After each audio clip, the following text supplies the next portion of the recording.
1885 খ্রিস্টাব্দে কম্বোজের পূর্ব উপকূলে একটি অসাধারণ রহস্যময় ব্যাপার ঘটে। কম্বোজের পুরনো সরকারি দপ্তরে তার উল্লেখ আছে, কিন্তু কোনো বিস্তৃত বিবরণ নেই। 1880 খ্রিস্টাব্দ থেকে কম্বোজের পূর্ব উপকূলে ভয়ানক জলদস্যুর উৎপাত আরম্ভ হয়। কম্বোজের জল পুলিশ, নৌসেনা প্রাণপণ চেষ্টা করেও তাদের দমন করতে পারে না। দমন করা দূরে থাক, তাদের সন্ধান পর্যন্ত পায় না। কোথা থেকে যে সিন্ধু শকুনের মতোই জলদস্যুদের বেগবান ছোট জাহাজগুলি এসে বড় বড় বাণিজ্য তরীর ধনসম্পদ লুটে নিয়ে যেত, কম্বোজের যুদ্ধ তরীগুলি কিছুই বুঝে উঠতে পারত না। কম্বোজের সমস্ত কড়া পাহারা এড়িয়ে কর্মচারীদের চোখে ধুলো দিয়ে এই জলদস্যুর দল এমন অনায়াসে তাদের কাজ হাসিল করে যেত যে শেষে তারা মানুষ নয় এমনই একটা জনপ্রবাদ সমস্ত কম্বোজের অশিক্ষিত মাঝি মাল্লাদের ভেতরে রটে গেল। বাণিজ্য তরীর জন্য মাঝি মাল্লা পাওয়া ক্রমে দুষ্কর হয়ে উঠল। তারা মানুষের বিরুদ্ধে লড়ে জান দিতে প্রস্তুত, কিন্তু দেবতাদের বিরুদ্ধে তারা কি করতে পারে, এই হলো তাদের বলি। পূর্ব উপকূলের ব্যবসা বাণিজ্য একরকম বন্ধ। উপরওয়ালাদের তাড়া খেয়ে পুলিশ ও নৌসেনা মরিয়া হয়ে জলদস্যু দমনে লেগে গেল, কিন্তু কিছুই হলো না। কম্বোজের পূর্ব উপকূলে দস্যুদের প্রতাপ অক্ষুণ্ণই রইল। জলদস্যুরা যে মানুষ নয়, এই কথাটাই আরো বেশি করে রটে গেল। 50 বছর বাদে কম্বোজে এখনো সে প্রবাদ লোকের মুখে শোনা যায়। তার কারণও আছে। 1885 খ্রিস্টাব্দে সাইগনের কাছে একটি অস্ত্র শস্ত্র সজ্জিত মশলা বোঝাই প্রকাণ্ড স্টিমার লুট হয়ে যায়। কম্বোজে সেই প্রথম স্টিমার, যদিও সেকেলে, কিন্তু সাধারণ ছোট জাহাজের চেয়ে অনেক বড়। এই স্টিমার লুট হওয়ার পর সেখানকার সদাগর মহলে রীতিমতো বিভীষিকা দেখা যায়। কিন্তু আশ্চর্যের বিষয়, এই স্টিমারই জলদস্যুদের শেষ লুট। তারপর কম্বোজের প্রান্ত থেকে তারা যেন জাদু মন্ত্রে অদৃশ্য হয়ে যায়। যাদের দাপটে সারা সমুদ্র একদিন থরহরি কম্পিত হতো, হঠাৎ তারা কেন এমন নিশ্চিহ্ন হয়ে অন্তর্ধান হতে পারে, এই রহস্যের কোনো মীমাংসা হয় না। এরপর জলদস্যুদের সম্বন্ধে নানা আজগুবি কিংবদন্তি রটা মোটেই আশ্চর্য নয়। কম্বোজের সরকারি দপ্তরে এই রহস্যময় ব্যাপারের উল্লেখ আছে, কিন্তু কেমন করে তারা লোপ হয়ে গেল, এ প্রশ্নের কোনো উত্তর নেই। যে সমস্যার কথাই কখনো শুনিনি, সুদূর বাংলাদেশের একটি শহরে বসে তার সমাধান জানতে পারবো, এ কথা কে ভেবেছিল? যেরকম সামান্য ব্যাপারের ভেতর দিয়ে এই রহস্যের কথা জানতে পারি, তা ভাবলে এখনো বিস্ময় লাগে। সুধীরদের বাড়ি সেদিন সকালে নিমন্ত্রণ ছিল। এমন নিমন্ত্রণ তাদের বাড়ি প্রায়ই হয়, কিন্তু সেদিন একটি বিশেষ উপলক্ষও ছিল। সুধীরের জ্যাঠামশাই সুদূর সুমাত্রায় ডাক্তারি করতেন। বহুদিন বাদে সেখানকার কাজ ছেড়ে দিয়ে দেশে ফিরে এসেছেন, সেই উপলক্ষেই খাওয়ার আয়োজন। এ কয়েকদিন স্কুলে ও স্কুলের বাইরে সুধীরের মুখে তার জ্যাঠামশাইয়ের কথা ছাড়া আর কোনো কথা ছিল না। 70 বছরের বৃদ্ধের এমন কি অসাধারণত্ব থাকতে পারে যাতে একটি কিশোরের মন মুগ্ধ হয়ে যায়, এতদিন বুঝতে পারিনি। কিন্তু বঙ্কিমবাবুকে দেখা মাত্র সে প্রশ্নের উত্তর পেয়ে গেলাম। বৃদ্ধ সত্যিই অসাধারণ। প্রথমত, বাঙালির ভেতর অমন চেহারাই দুর্লভ। 70 বছর বয়স যে তার হয়েছে, এ কথা তিনি নিজে না বললে বিশ্বাস করাই কঠিন। দীর্ঘ বলিষ্ঠ দেহ, মুখে বয়সের চিহ্ন আছে বটে, কিন্তু বার্ধক্যের জীর্ণতার পরিচয় নেই। গাম্ভীর্য দূরে থাক, মুখে বালকের কৌতুকের হাসিটি লেগেই আছে। ছোট ছেলে মেয়েদের সঙ্গে অত্যন্ত সহজে মিশে যাবার দেখলাম তার অসাধারণ ক্ষমতা। তার জীবনের বিবরণ যা শুনলাম তাও অদ্ভুত। অত্যন্ত ডানপিটে দুরন্ত ছিলেন ছেলেবেলায়, সেই জন্য তাকে নানান রকম শাস্তি ঘরে বাইরে সহ্য করতে হয়েছে। স্কুল থেকে একবার কি কারণে বিতাড়িত হয়ে তিনি আর লজ্জায় বাড়ি ফেরেননি। বহুদিন পর্যন্ত তার খবর না পেয়ে সকলে তার জীবনের আশা পর্যন্ত ত্যাগ করেছিল। অবশেষে একদিন বিলেতের ডাকে তার বাবার নামে একটি চিঠি এসে হাজির। চিঠি খুলে তিনি তো অবাক। যে ছেলে স্কুলে কোন রকমে প্রমোশন পাবে কি না বছরের শেষে সেই দুশ্চিন্তায় তাকে রাতের পর রাত অনিদ্রায় কাটাতে হতো, বিলেত গিয়ে সে সেখানকার প্রবেশিকার বেড়া উতরে একেবারে মেডিকেল কলেজে গিয়ে ভর্তি হয়েছে। শুধু ভর্তি হয়নি, সেখানে পড়াশোনায় দস্তুর মতো কৃতিত্ব দেখিয়ে সে শিক্ষকদের বিশেষ প্রশংসা লাভ করেছে। তারপর সেখানকার মেডিকেল কলেজ থেকে সসম্মানে পাশ হয়ে দেশে ফিরে আসেন। কিন্তু ঘরে বসে থাকা তার ধাতে সইবে কেন? কিছুদিন বাদেই সুমাত্রার কাছে একটি বড় হাসপাতালের ভার পেয়ে তিনি আবার সাগরে পাড়ি দিলেন। সেই বিদেশেই তার সমস্ত জীবন কেটেছে।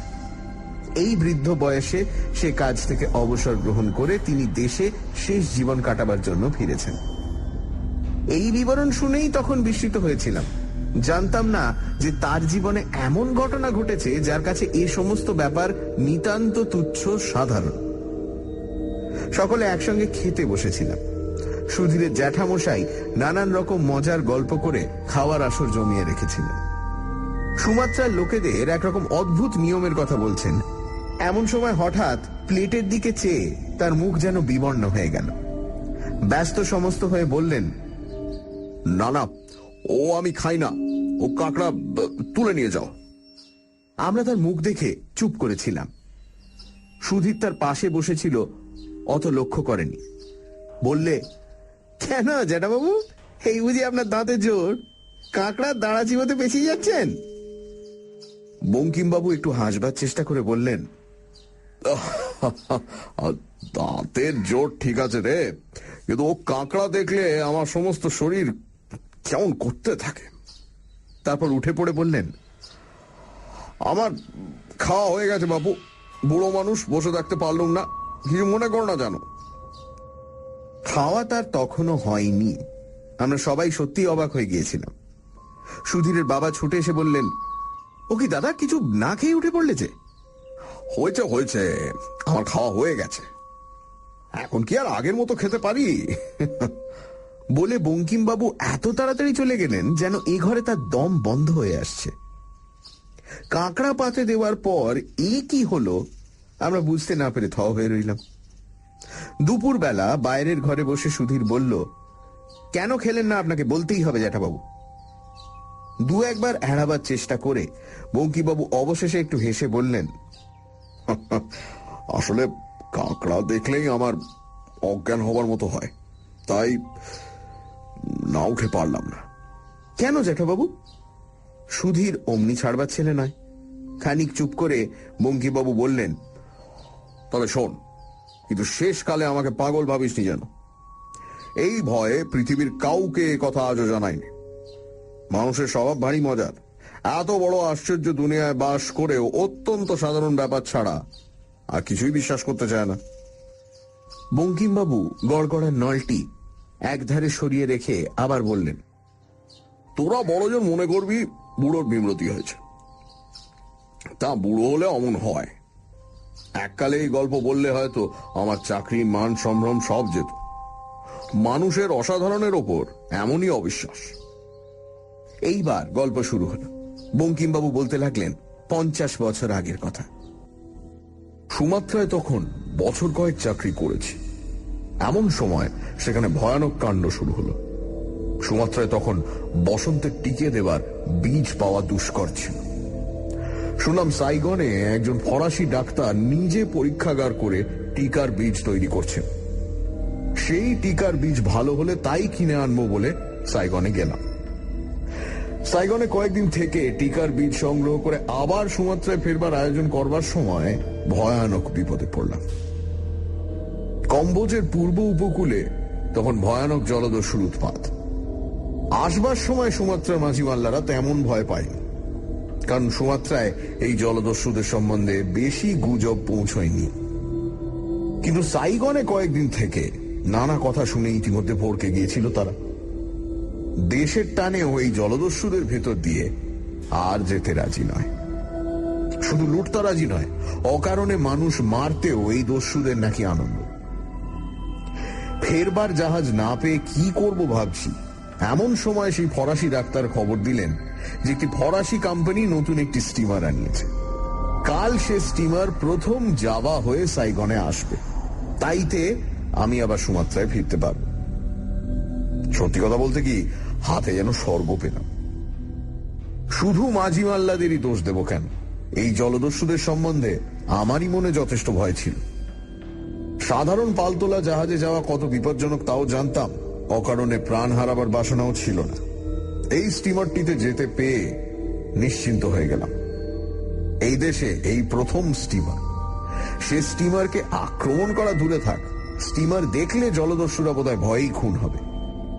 সঙ্গে বেশি কিছু জিনিসপত্র ছিল না, টিকার বীজই আসল জিনিস। অত্যন্ত সাবধানে তাই নিয়ে কয়েকদিন বাদে স্টিমারে উঠলাম।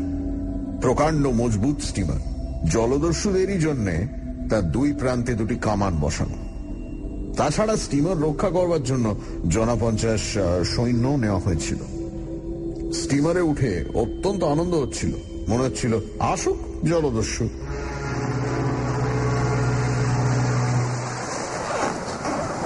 সকালে স্টিমার ছেড়ে সন্ধ্যায় যখন মাঝ সমুদ্রে পাড়ি দিচ্ছে, তখনও পর্যন্ত জলদস্যুদের কোনো চিহ্ন দেখা গেল না বলে একটু হতাশ যেন হলাম। জলদস্যুদের মজাটা একবার টের পাইয়ে দেওয়ার সুবিধে হলো না বলে। কিন্তু জলদস্যুরা এলো। রাত তখন বেশি না, চারিদিক অন্ধকার।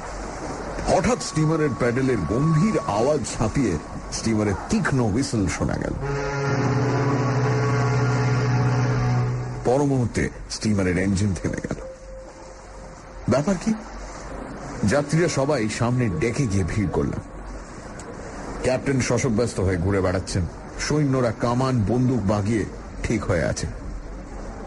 সামনে বহু দূরে গুটি কতক আলো দেখা যাচ্ছে।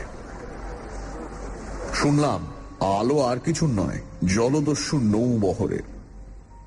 এবার অন্তত তারা আক্রমণ করতে আসেনি, আমরাই তাদের আক্রমণ করছি। স্টিমার থেকে একসঙ্গে কামান ও বহু বন্দুক গর্জন করে উঠল। জলদস্যুরা আমাদের এতক্ষণ দেখতে পায়নি বলেই মনে হল, কারণ দেখা মাত্র টপ টপ করে নৌকো সব আলো নিভিয়ে ফেলল। কিন্তু আমাদের ক্যাপ্টেন ছাড়বার পাত্র নন, বললেন অন্ধকারেই গুলি চালা। তখন সার্চ লাইট বলে কিছু ছিল না, থাকলে আমাদের অমন সর্বনাশ বোধহয় হতো না। অন্ধকারই গুলি চলতে লাগে। জলদস্যুদের ছোট জাহাজগুলিতে মাঝে মাঝে কোথাও কোথাও আলো জ্বলে ওঠে। আমাদের স্টিমার তাই দেখেই তাকে ধাওয়া করে আর গুলি চালায়।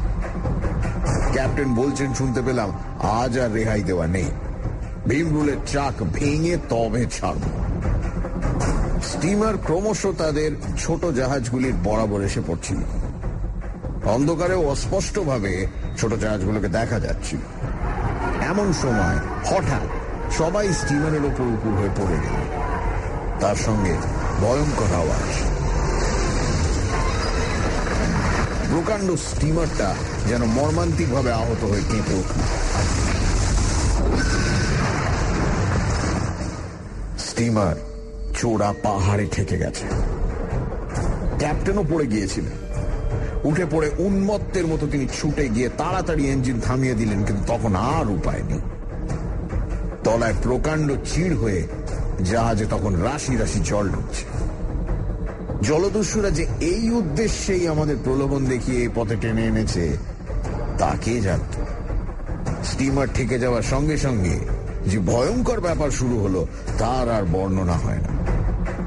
জলদস্যুদের কয়েকটি মাত্র ছোট জাহাজ স্টিমারকে প্রলোভন দেখিয়ে ডুবো পাহাড়ে ঠেকবার জন্য সামনে ছিল। তাদের বেশিরভাগ জাহাজই ছিল পেছনে। তারা ইতিমধ্যেই কোত্থেকে এসে ছেঁকে ধরল। অন্ধকারে চারিদিকে শুধু ভীত যাত্রীদের আর্তনাদ। জলদস্যুরা নৃশংসভাবে তাদের হত্যা করতে শুরু করে দিল।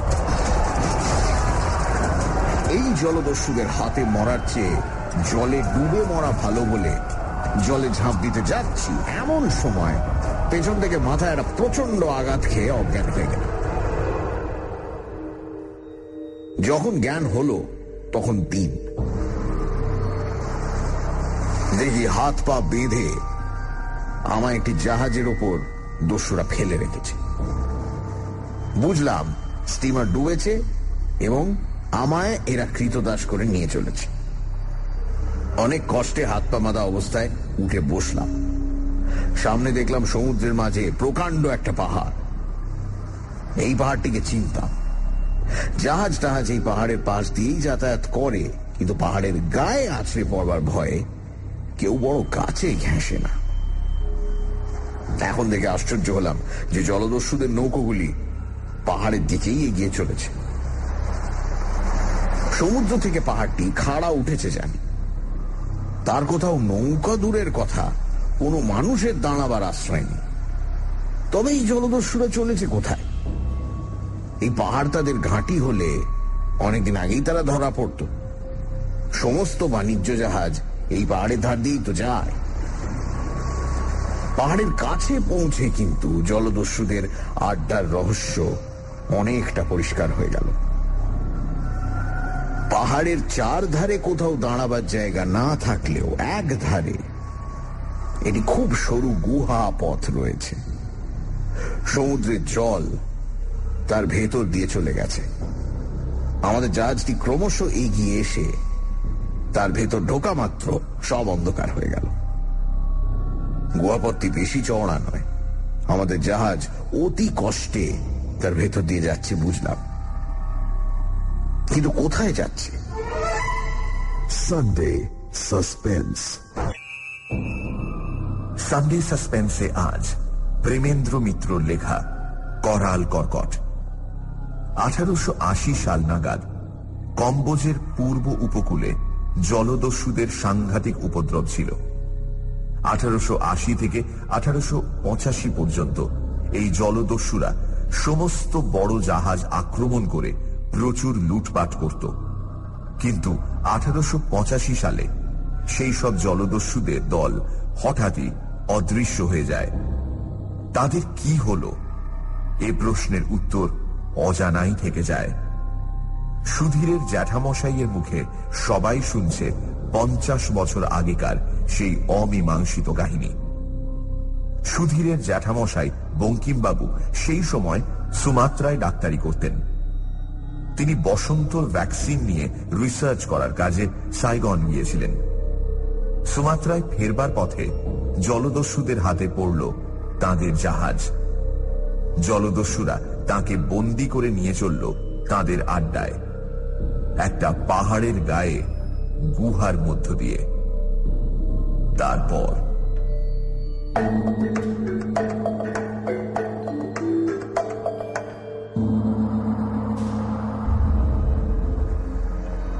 অন্ধকারে এমন প্রায় মিনিট 10 কাটল এবং তারপর চারিদিক পরিষ্কার হয়ে গেল।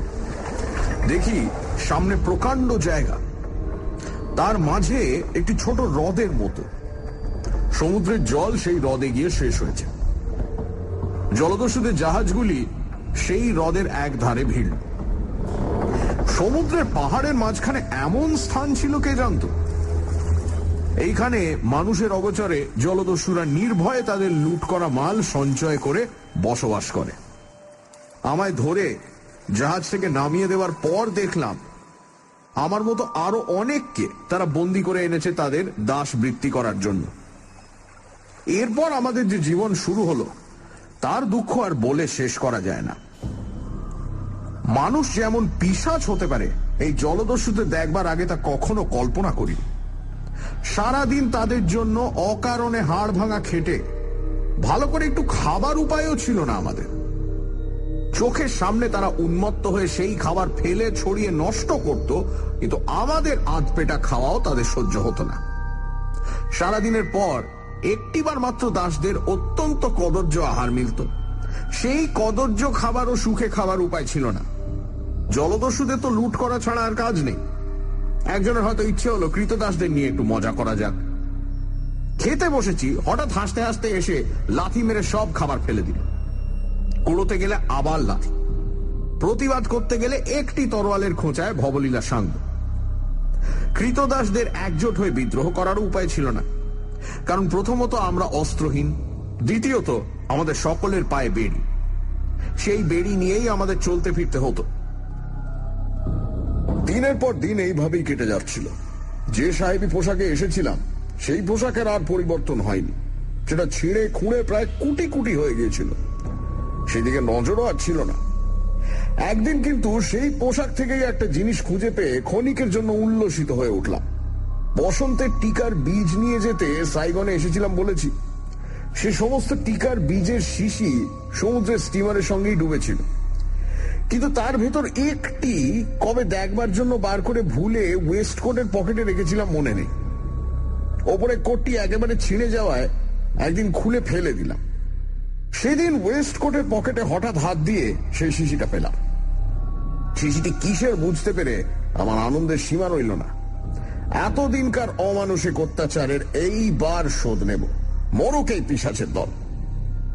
আমার কাছে যে টিকের বীজ ছিল তা শোধন করা নয়, সুমাত্রায় গিয়ে তা আমি শোধন করে ব্যবহার করব বলেই নিয়ে যাচ্ছিলাম। এই অশুদ্ধ বীজের এতটুকু একজন দস্যুর রক্তে মিশিয়ে দিলে যে মহামারী শুরু হবে তা থেকে কেউ বাঁচবে না। কিন্তু পর মুহূর্তেই বুকের ভেতর কেঁপে উঠল। উন্মত্তের মতো কি ভাবছি? হাজার হলেও আমি ডাক্তার, মানুষকে বাঁচানোই আমার ব্রত।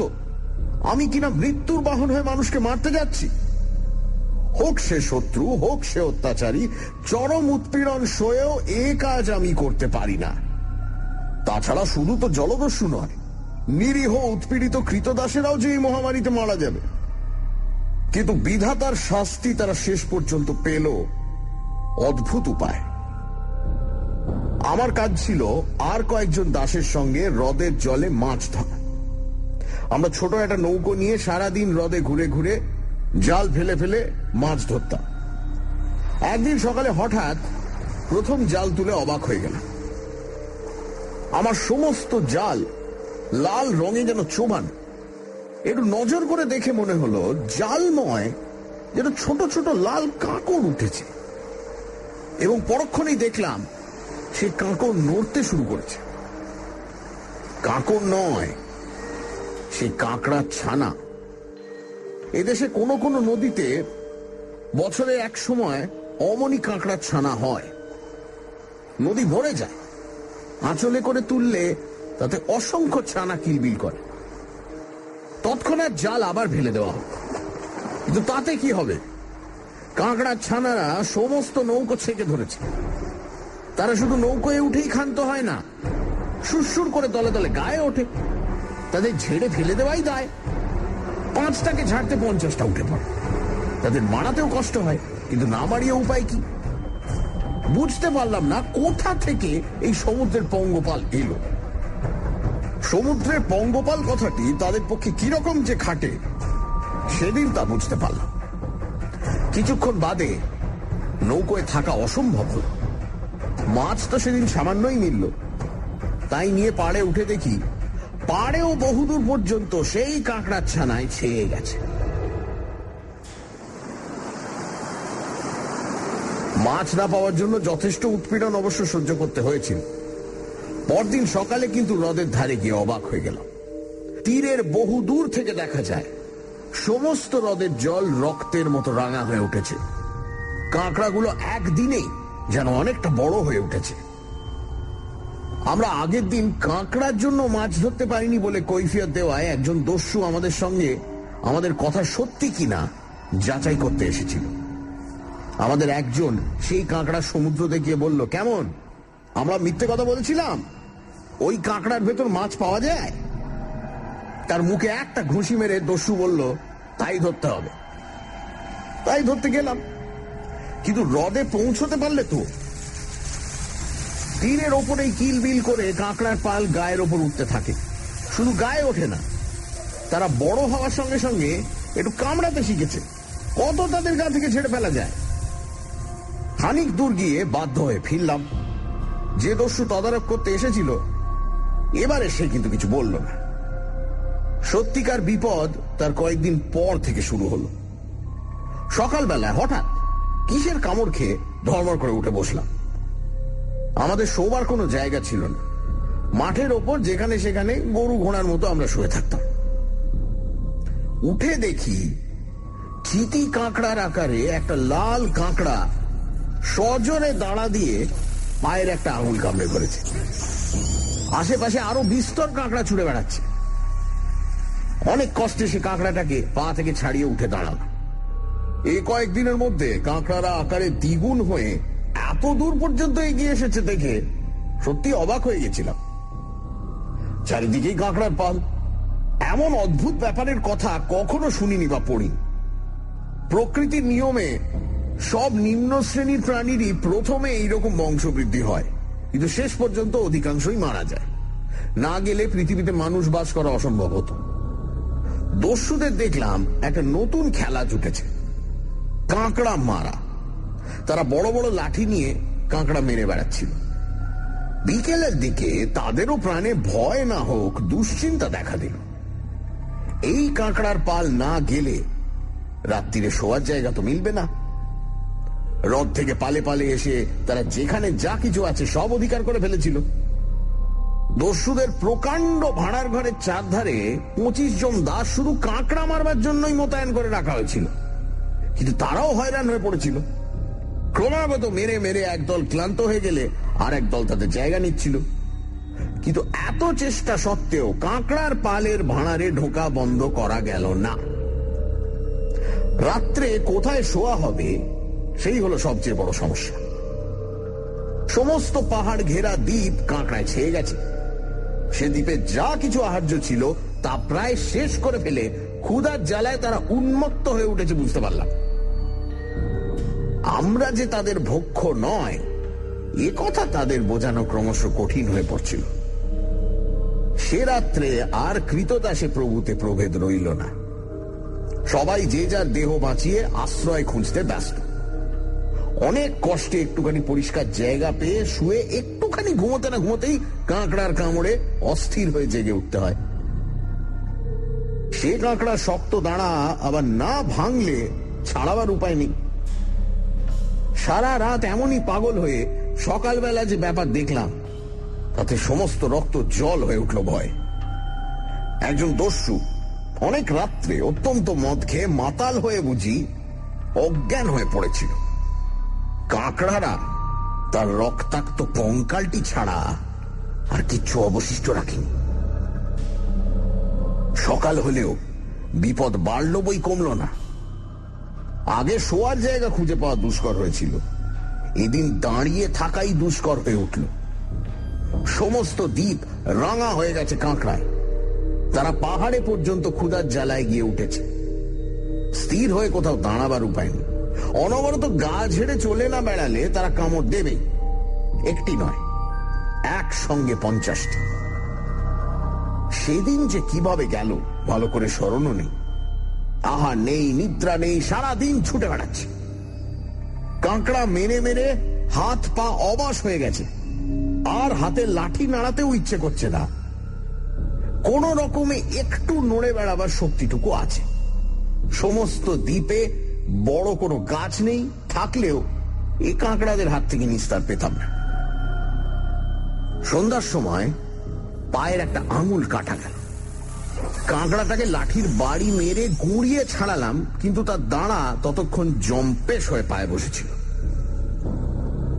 আগের রাত্রে মশাল জ্বালা হয়েছিল, এ রাত্রে সমস্ত অন্ধকার। কে মশাল জ্বালবে, কে কোথায় আছে তারই খোঁজ হয় না। কোনো উপায় না দেখে অবশেষে পাহাড়ের দিকে ছুটতে শুরু করলাম। সেখানে হয়তো কাঁকড়ার ভিড় একটু হালকা হবে ভেবে, কিন্তু সে আশা বৃথা। যতদূর যাই সেই এক কাঁকড়া সমুদ্র। তবু যতক্ষণ প্রাণ আছে ততক্ষণ জুজবই মনে করে এগিয়ে চললাম। এ ধারে পাহাড় ঢালু হয়ে উঠেছিল, তার গা ময় সেই কাঁকড়ার লাল ছোপ। অনেক ওপরে উঠলে হয়তো নিষ্কৃতি পেতে পারি মনে করে ক্লান্ত পায়ে টেনে টেনে চলতে লাগলাম। পাহাড়ের গায়ে নানা জায়গায় ছোট ছোট গুহা। ওরই একটির মধ্যে শুয়ে নিশ্চিন্ত মনে মরতে পারলেও যেন সুখ পাই মনে হচ্ছিল। হঠাৎ একটা কথা মনে পড়ে চমকে উঠলাম। এতক্ষণ এই কথাটি মনে পড়েনি, এমনই আমি নির্বোধ। পাহাড়ের গায়ে অজস্র শুকনো ঘাস রয়েছে। এটি ছোট গুহা বেছে তার ভেতর থেকে কাঁকড়া তাড়িয়ে যদি গুহা মুখে এই শুকনো ঘাস জড়ো করে আগুন করতে পারি, তাহলে তো কাঁকড়া ঢুকতে পারবে না। জানি সে ক্ষণিকের নিষ্কৃতি, বরাবর তো সে আগুন বজায় রাখার মতো ঘাস জোগাড় করতে আমি পারবো না, কিন্তু শেষ পর্যন্ত কাঁকড়ারা ঢুকবেই। কিন্তু তবু কিছুক্ষণের জন্য তো নিশ্চিন্ত হয়ে ঘুমোতে পারবো, তারপর আসুক মৃত্যু। সেই আশায় যেন নতুন বল পেয়ে উন্মত্তের মতো শুকনো ঘাস সংগ্রহ করে ছোট্ট একটা গুহা খুঁজে তার মুখে জড়ো করতে লাগলাম।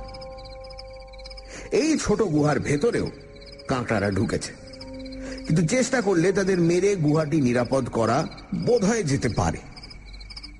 অবশ্য যদি বাইরে থেকে নতুন কাঁকড়া আর না ঢোকে তাহলে। ঘাস সংগ্রহ প্রায় শেষ হয়েছে, অন্তত 4-5 ঘন্টা সে ঘাসের আগুন বেশ জ্বলতে পারবে বুঝে গুহার ভেতর ঢুকতে যাব এমন সময় মাথা ঘুরে গুহার মুখেই ঘাসের ওপর মুখ গুজে পড়ে গেলাম। তৎক্ষণাৎ কোমরের ওপর প্রচন্ড একটা কামড় অনুভব করলাম, সঙ্গে সঙ্গে মড়মড় করে কি যেন ভেঙে গেল এবং তারও একটি অংশ দেহে ফুটলো বুঝতে পারলাম। এক খামচা পেটের কাছে মাংস সমেত কাঁকড়াটাকে যখন ছাড়িয়ে ছুঁড়ে ফেলে দিলাম, তখন মনে পড়ল ওয়েস্ট কোটের পকেটে পিকার বীজের শিশি ছিল, সেইটাই ভেঙেছে।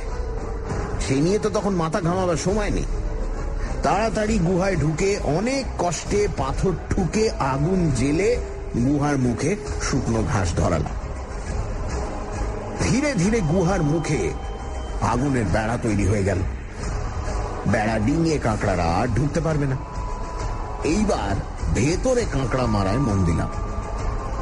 হাত আর চলে না, তবু প্রাণপণে 8 ঘন্টা চেষ্টার পর গুহার ভেতরটা নিরাপদ করা গেল। তখন আর দেহের সার ছিল না, কাঠের মতো পড়ে কখন যে ঘুমিয়ে পড়েছি মনেই নেই। উঠে দেখলাম গুহার দরজার আগুন নিভে গেলেও ভেতরে তার ছিল। দেখলাম বাইরে কাঁকড়া গিজগিজ করলেও ভেতরে তারা ঢুকতে পারছে না। গুহার ভেতরে যে শুকনো ঘাস অবশিষ্ট ছিল তাই দিয়ে আবার কষ্ট করে আগুন জ্বালালাম। আগুন আর বড় জোর 2-1 ঘন্টা আমায় বাঁচাতে পারে, তবু সেইটুকুই যথেষ্ট। সমস্ত শরীরে ভয়ঙ্কর উত্তাপ ও বেদনা বোধ করছিলাম। বেদনা হওয়া আশ্চর্য নয়, সমস্ত দেহ অসাড় হয়নি এই আশ্চর্য। কিন্তু গায়ে আমার এসব কি? ঘাসগুলো বেশ ভালো করে জ্বলে ওঠা মাত্র নিজের গায়ের দিকে চেয়ে কেঁপে উঠলাম। আমার সর্বাঙ্গে বসন্তের গুটি বেরিয়েছে। বুঝলাম যে বীজে একদিন দস্যুদের মারবার কল্পনা করেছিলাম তাই ভাঙা শিশি দিয়ে আমার গায়ে ঢুকে এই রোগের সৃষ্টি করেছে। প্রথমটা ভয় হচ্ছিল, শেষে মনে হলো তাতে আর কি, মরতে তো হতোই। বেশিক্ষণ জ্ঞানও রইল না, জ্বরের ঘোরে খানিক বাদে বেহুশ হয়ে পড়লাম। কদিন যে কি অবস্থায় কেটেছিল জানি না। রোগের মধ্যে কি করেছি না করেছি তাও মনে নেই। সেবার যদি মরতাম কোনো কষ্ট পেতে হতো না, আমার জ্ঞান ছিল না। একদিন সকালে হঠাৎ চোখ খুলে মাথা পরিষ্কার হয়ে গেল। দেহ অত্যন্ত দুর্বল, নড়তে কষ্ট হয়, তবু কেমন যেন ভালো মনে হচ্ছিল। চেষ্টা করে উঠে বসলাম, তারপরেই মনে পড়ল সব কথা। কোথায় সে কাঁকড়ার পাল? গুহা মুখে চেয়ে অবাক হয়ে গেলাম। সেখানে মরা কাঁকড়ার খোলা স্তূপাকার হয়ে আছে। গুহা মুখে অতি কষ্টে দাঁড়িয়ে দেখলাম চারিদিকে স্তূপাকার মরা কাঁকড়ার খোলা। দুর্বল দেহেও প্রাণ রক্ষার জন্য সব করতে হলো। কেমন করে সে পাহাড় থেকে গড়িয়ে নেমেছিলাম, কেমন করে আহার না পেলেও পাহাড়ের গর্তে গর্তে জমা বৃষ্টির জল খেয়ে প্রাণ বাঁচিয়েছিলাম, সেসব বর্ণনার দরকার নেই। খাবার জিনিসের অভাবে ঘাসের দানা খেয়ে থাকতাম। তখন বুঝেছিলাম মানুষ সব কিছু পারে। 3-4 বাদে শরীরে একটু বল পেলাম। পাহাড় ছাড়িয়ে ক্রমশ দস্যুদের বাসস্থানের দিকে অগ্রসর হতে লাগলাম। সেখানে যে ভয়াবহ দৃশ্য দেখলাম তা জীবনে ভুলতে পারবো না। চারধারে শুধু মরা কাঁকড়ার খোলা, আর তারই মাঝে মাঝে মানুষের কঙ্কাল। কাঁকড়ারা কেন মরেছে জানি না, কিন্তু সমস্ত মানুষ যে নিঃশেষ করে মরেছে এটা নিশ্চিত। যে জলদস্যুর ভয়ে একদিন ওদিকে সাগরে যেতে মানুষের হৃদকম্প হতো, তারা এমনই করে নিঃশেষ হবে কে জানতো। এইখানেই আমার গল্প শেষ। সেই ভয়ঙ্কর দ্বীপ থেকে কেমন করে একটি নৌকোয় করে বাইরে এসেছিলাম, কেমন করে সেই পথে একটি বাণিজ্য তরী আমায় তুলে নিয়েছিল, সেসব কথা বলবো না। এই অদ্ভুত কাহিনী অবশ্য কাউকে বলিনি। বললে তারা আমায় পাগলা গারদে না দিলেও চাকরিতে নিশ্চয়ই রাখতো না। তারা ভাবতো এরকম অদ্ভুত স্বপ্ন যে দিনে দুপুরে দেখতে পারে তা নিশ্চয়ই মাথা খারাপ। তাকে একটা হাসপাতালের কর্তা করে রাখা যায় না। তাদের বলেছিলাম যে স্টিমার ডোবার পরে আমি কোনো রকমে ভাসতে ভাসতে সেই পাহাড়ের গায়ে ঠেকি। সেইখানে আমায় একটি বাণিজ্য জাহাজ উদ্ধার করে। গল্প শেষ হয়ে গেলে সুধীর জিজ্ঞেস করল, আচ্ছা জ্যাঠাবাবু, কাঁকড়াগুলো কি করে মরল? তা ঠিক জানি না, তবে আমার একটা অনুমান আছে। কি জ্যাঠাবাবু? শুনলে তোরা হাসবি, তো বলি। সেই টিকার বীজ থেকেই কাঁকড়াদের ভেতর মহামারী হয়। আজকালকার কোনো কোনো বৈজ্ঞানিক প্রমাণ করেছেন যে মানুষের অধিকাংশ রোগ পশু পাখি এমনকি সমুদ্রের জীবজন্তুদেরও হয়।